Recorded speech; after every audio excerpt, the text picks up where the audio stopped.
पंकज शालिनी के बेडरूम में आया और बोला, चलिए भाभी, आप लेट जाइए, मैं आपकी कमर पर बाम लगाकर हल्की मालिश कर देता हूँ ताकि आपका बचा हुआ दर्द भी ठीक हो जाए। शालिनी ने उसे मना करते हुए कहा, नहीं, रहने दो पंकज, मैं खुद कर लूंगी। पंकज ने कहा, आप खुद से बाम तो लगा लेंगी, लेकिन मालिश करना मुश्किल होगा, मैं आपकी मदद कर देता हूँ, आपका बाकी दर्द भी ठीक हो जाएगा। यह कहकर पंकज कुर्सी से उठकर बेड पर शालिनी के पास आ गया और उसे लेटने के लिए कहा। भाभी जी बताइए, कहाँ लगाना है शालिनी, जो पंकज की हमदर्दी और फिक्र देखकर अब उसे मना नहीं कर पाई। हकीकत में दर्द का बहाना बनाकर पंकज को परेशान करना चाहती थी। वह शर्माते हुए पेट के बल लेट गई और अपनी कमीज को कमर से थोड़ा ऊपर कर लिया। उसने कहा, यहाँ कमर पर लगाओ। पंकज ने थोड़ा सा बाम अपनी उंगलियों पर लिया और धीरे धीरे शालिनी की कमर पर मलने लगा। जैसे ही उसके हाथ शालिनी की पीठ पर पड़े, उसे एक सुकून का एहसास हुआ। पंकज ने धीरे धीरे मालिश करनी शुरू कर दी और उसके हाथों का स्पर्श शालिनी को बेहद आरामदायक लगा। जब जब पंकज के हाथों की उंगलियां उसके कमरबंद के पास आईं, शालिनी का दिल जोर से धड़कने लगा, लेकिन उसने खुद को संयत रखा और पंकज की मदद का आभार माना। पंकज ने पूछा, भाभी ज्यादा दर्द कहाँ हो रहा है? शालिनी, जो उस समय थोड़ी असमंजस में थी, अनजाने में जवाब दे बैठी, थोड़ा सा नीचे है। पंकज ने फिर से थोड़ा और नीचे बाम लगाने की कोशिश की। भले ही वह मालिश सिर्फ औपचारिकता थी, लेकिन शालिनी को पंकज के हाथों का स्पर्श बेहद सुकून दे रहा था। भाभी जी, अगर आप सलवार को थोड़ा नीचे कर दें तो बाम अच्छे से लग सकेगा, पंकज ने कहा। इस पर शालिनी थोड़ी हिचकिचाई, लेकिन फिर भी उसने अपनी सलवार को थोड़ा सा नीचे सरका दिया। नाड़े के बंधन के कारण सलवार पूरी तरह से नीचे नहीं हो सकी, लेकिन कुछ हद तक सरक गई। पंकज ने फिर कहा, भाभी जी, आपकी त्वचा कितनी साफ है, बहुत ही गोरी है। पंकज की इस बात पर शालिनी के गाल शर्म से लाल हो गए, लेकिन वह उल्टी लेटी हुई थी, इसलिए पंकज इसे देख नहीं सका। उसे यकीन था कि पंकज उसकी देखभाल में जुटा हुआ था और उसकी बातों में कहीं ना कहीं इज्जत भी झलक रही थी। पंकज ने थोड़ी देर और मालिश की और जब शालिनी ने कहा कि अब ठीक है, तो वह चुपचाप उठकर ऊपर चला गया। शालिनी को आज एक अलग ही सुकून महसूस हो रहा था। सालों बाद किसी ने उसे इस तरह से ध्यान दिया था, जिसमें हमदर्दी और एक अनकहा स्नेह छिपा हुआ था। पंकज के बारे में सोचते हुए शालिनी कब नींद में खो गई, उसे पता ही नहीं चला। अगली सुबह जब वह जागी तो उसने खुद को तरोताजा और शांत महसूस किया। नहाने के बाद शालिनी ने बहुत सलीके से तैयार होकर हरी रंग का सफेद कढ़ाई वाला जोड़ा पहना और ऊंची हील के काली सैंडल भी पहने। हल्का सा मेकअप करने के बाद वह किचन में नाश्ता तैयार करने लगी। नाश्ता बनाते समय वह बार बार किचन के दरवाजे पर आकर सीढ़ियों की ओर देख रही थी। पंकज के काम पर जाने का समय हो गया था। जैसे ही वह नाश्ता तैयार करके बाहर आई, पंकज सीढ़ियों से नीचे उतर रहा था। आज तो आप बहुत सुंदर लग रही हैं भाभी जी, लगता है कल की मालिश का असर हुआ, पंकज ने मुस्कुराते हुए कहा। उसकी नजरें शालिनी के लिबास और फिर उसके हाई हील वाले सैंडलों पर थी। शालिनी ने भी मुस्कुराते हुए जवाब दिया, असर तो हुआ, लेकिन तुझे कैसे पता? पंकज थोड़ा झेमते हुए बोला। भाभी जी, आज आपने हमेशा की तरह हाई हील के सैंडल जो पहने हैं, तो मुझे लगा कि कमर का दर्द अब ठीक है, शालिनी ने हंसते हुए कहा। बिल्कुल सही पहचाना तूने, अब डाइनिंग टेबल पर बैठ, मैं नाश्ता लेकर आती हूँ। फिर दोनों साथ में नाश्ता करने लगे। इसी बीच पंकज ने शालिनी से पूछा, भाभी जी, आप कभी कभी साड़ी नहीं पहनती क्या? शालिनी ने जवाब दिया, पहनती हूँ, लेकिन बहुत कम, साल में एक आध बार, अगर कोई खास मौका हो तो। क्यों? पंकज ने कहा, नहीं, बस इसलिए कि मैंने आपको कभी साड़ी में नहीं देखा, मेरा ख्याल है आप पर साड़ी भी खूब जमेगी। फिर पंकज जाते समय बोला, भाभी जी, रात का खाना मैं बाहर से ही ले आऊंगा, आप बनाना नहीं, शालिनी ने मुस्कुराते हुए कहा। ठीक है तो, पंकज ने फिर कहा, अगर किसी और चीज की जरूरत हो तो बता दीजिए, मैं आते समय लेता आऊंगा। शालिनी ने कहा कि उसे किसी और चीज की जरूरत नहीं है, और फिर पंकज के जाने के बाद वह घर के छोटे मोटे कामों में लग गई। इसके बाद वह ऊपर जाकर पंकज के कमरे को भी ठीक करने लगी। इसी दौरान शालिनी को उसके बेड के नीचे कुछ पड़ा हुआ नजर आया।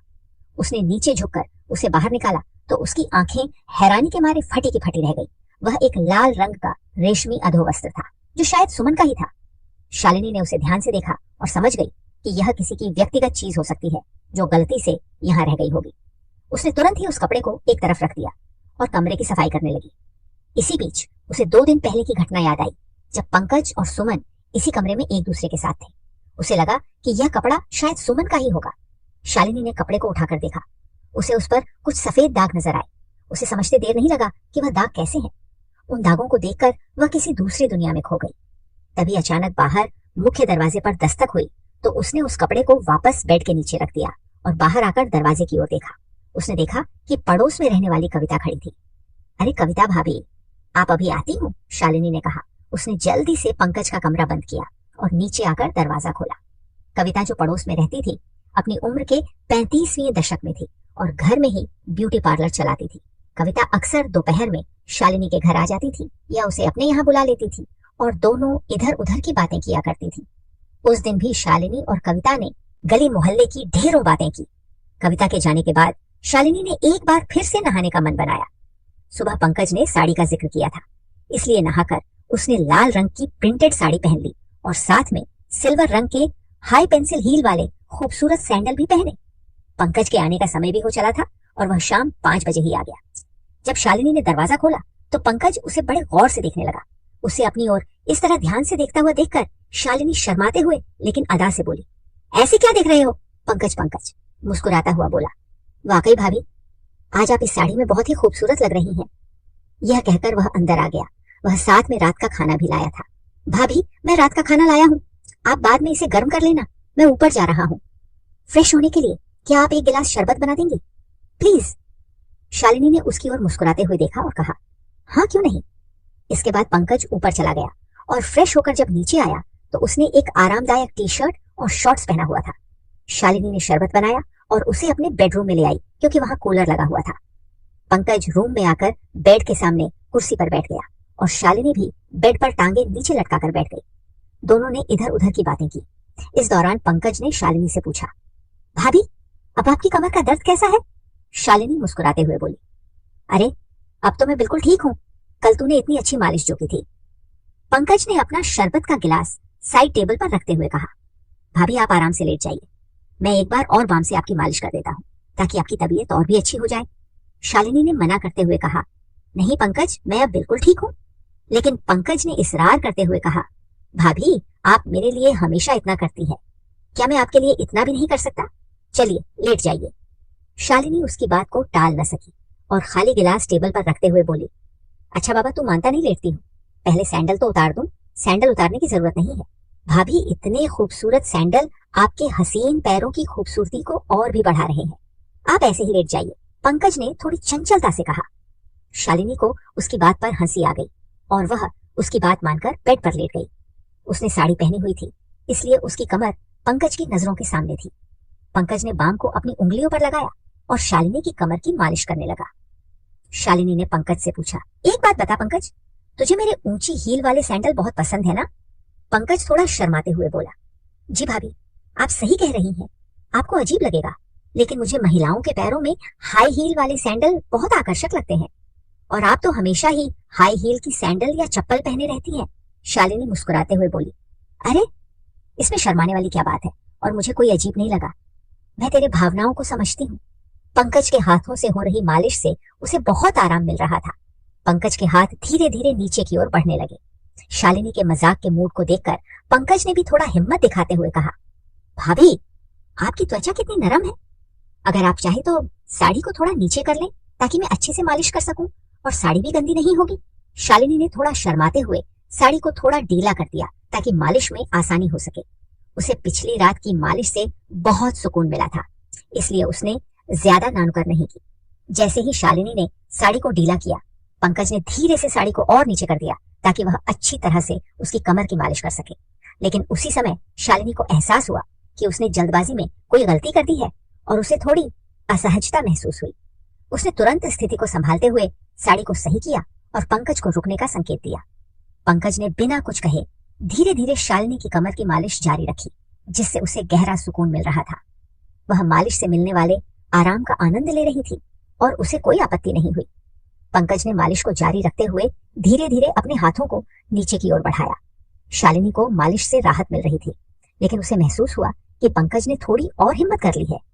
उसने महसूस किया कि पंकज उसके पीठ के निचले हिस्से पर ज्यादा ध्यान दे रहा है। शालिनी को यह एहसास हुआ कि उसकी साड़ी और पेटीकोट थोड़ा और ढीले हो गए हैं और उसने शर्म के मारे अपना चेहरा तकिए में छिपा लिया। वह अपने होठों को दबाकर अपने अंदर की बेचैनी को नियंत्रित करने की कोशिश कर रही थी।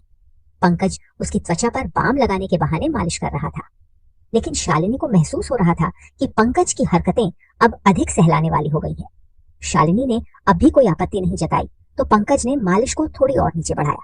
यह स्थिति शालिनी के लिए असहज होने लगी लेकिन उसने कुछ नहीं कहा।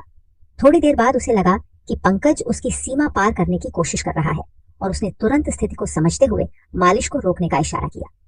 थोड़ी देर बाद जब पंकज ने गलती से शालिनी के पीठ के निचले हिस्से को छुआ तो शालिनी अचानक से चौंक गई। उसे ऐसा महसूस हुआ जैसे उसके शरीर में एक अजीब सी हलचल हो गई हो। उसने तुरंत पंकज का हाथ पकड़कर दूर कर दिया और घबराहट में बोली, अरे ये क्या कर रहे हो पंकज? शालिनी तुरंत पंकज से दूर हटकर बैठ गई। वह पूरी तरह से हैरान और घबराई हुई थी और पंकज भी इस स्थिति में खुद को असहज महसूस करने लगा। शालिनी को उसकी हरकतें ठीक नहीं लगी और वह घबराहट में बेड से उठकर खड़ी हो गई। जैसे ही वह खड़ी हुई, उसकी साड़ी और पेटीकोट ढीले होने के कारण नीचे गिर गए, जिससे वह एकदम असहज हो गई। शालिनी ने तुरंत स्थिति को संभालने की कोशिश की और तेजी से नीचे की ओर झुककर अपनी साड़ी और पेटीकोट को उठाने लगी। उसे समझ नहीं आ रहा था कि इस स्थिति में क्या करें, क्योंकि उसकी शर्मिंदगी और घबराहट चरम पर थी।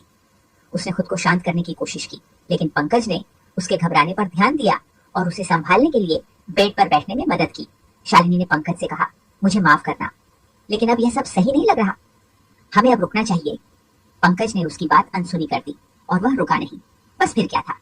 शाम के समय शालिनी और उसका नौकर पंकज एक ऐसी स्थिति में आ गए जहां दोनों के बीच एक अनचाही नजदीकी उत्पन्न हो गई। शालिनी की सांसें तेज हो गईं और उसका शरीर कांपने लगा। उसके मन में एक अजीब सी हलचल थी जिससे वह खुद को संभाल नहीं पा रही थी। हालांकि शालिनी पूरी तरह से स्थिति को समझने की कोशिश कर रही थी, लेकिन वह खुद को रोकने या कुछ कहने की स्थिति में नहीं थी। दोनों बिना किसी बातचीत के इस स्थिति में आगे बढ़ रहे थे। पंकज की नजदीकी ने उसे असहज कर दिया, लेकिन शालिनी ने उसे रोकने की बजाय उसे जारी रहने दिया। शालिनी के मन में उलझन थी और वह समझ नहीं पा रही थी कि क्या हो रहा है। उसके दिमाग में एक सन्नाटा था, जबकि उसका शरीर एक अनचाही स्थिति में फंस गया था। पंकज ने इस नजदीकी को बढ़ाते हुए शालिनी के शरीर को अपने तरीके से महसूस किया, जिससे शालिनी और भी ज्यादा असहज हो गई। आखिरकार शालिनी ने महसूस किया कि स्थिति बहुत आगे बढ़ चुकी है और उसे अब रोकना ठीक नहीं होगा। फिर वह सब आखिरकार शालिनी ने महसूस किया कि स्थिति बहुत आगे बढ़ चुकी है और उसे अब रोकना ठीक नहीं होगा। फिर वह सब कुछ हो जाने के बाद फिर से सन्नाटा पसर गया, जैसे कि किसी तूफान के गुजर जाने शांति होती है। उसने तुरंत पंकज को पीछे हटने को कहा। शालिनी खुद को संभालते हुए अपनी सांसों की सयामत करने लगी। थोड़ी देर बाद पंकज को अपना सिर झुकाए कमरे से बाहर निकल गया। तो दोस्तों, यह थी हमारी आज की छोटी सी कहानी। अगर आपको यह कहानी पसंद आई हो तो इसे लाइक करें और अपने दोस्तों के साथ शेयर करें। आगे भी ऐसी ही रोमांचक कहानियों के लिए हमारे चैनल को सब्सक्राइब जरूर करें। धन्यवाद।